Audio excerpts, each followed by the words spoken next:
પૂર્વ કચ્છ જિલ્લા પોલીસ દ્વારા ડ્રગ્સની બદીને રોકવા માટે અને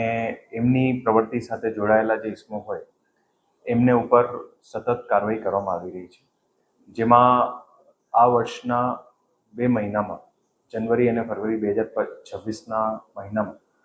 ટોટલ 15 જેટલા એનડીપીએસના ગુના નોંધાયેલ છે, જેમાં 18 જેટલા આરોપીઓની ધરપકડ કરવામાં આવેલી છે।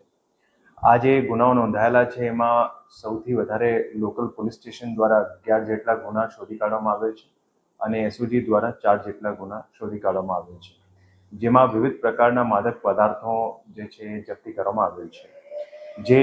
ડ્રગ્સના વિરુદ્ધમાં ઓવરઓલ કાર્યવાહી ચાલી રહી છે, એમાં ખાસ કરીને જે નાના પેડલર્સ હોય, સ્મોલ પેડલર હોય, જે લોકો સપ્લાય કરતા હોય એ લોકો ઉપર ખાસ જે છે કાર્યવાહી કરવામાં આવી રહી છે। 2 વર્ષના 2 સમયાંતરે એમનું કમ્પેર કરીએ,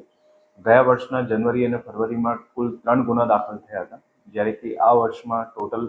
15 ગુના જે છે લોકલ પોલીસ સ્ટેશન અને એસઓજી દ્વારા શોધી કાઢવામાં આવેલ છે। આ જે કાર્યવાહી છે એ સતત ચાલુ છે અને જે નાના પેડલરો હોય, મોટા પેડલરો હોય એ લોકો પર સતત કાર્યવાહી કરવામાં આવી રહી છે।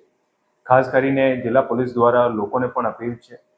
કે કોઈ પણ ડ્રગ્સની બધી બાબતમાં અગર કોઈ જગ્યાએ એમનું હેરાફેરી ચાલતું હોય અથવા લોકો સંકળાયેલા હોય અથવા કોઈ પણ બધી એવી ધ્યાનમાં આવતી હોય તો વિવિધ પોલીસ સ્ટેશનોમાં અને જિલ્લા અધિકારીઓને પણ જે છે એ ફોનથી પણ જાણ કરી શકે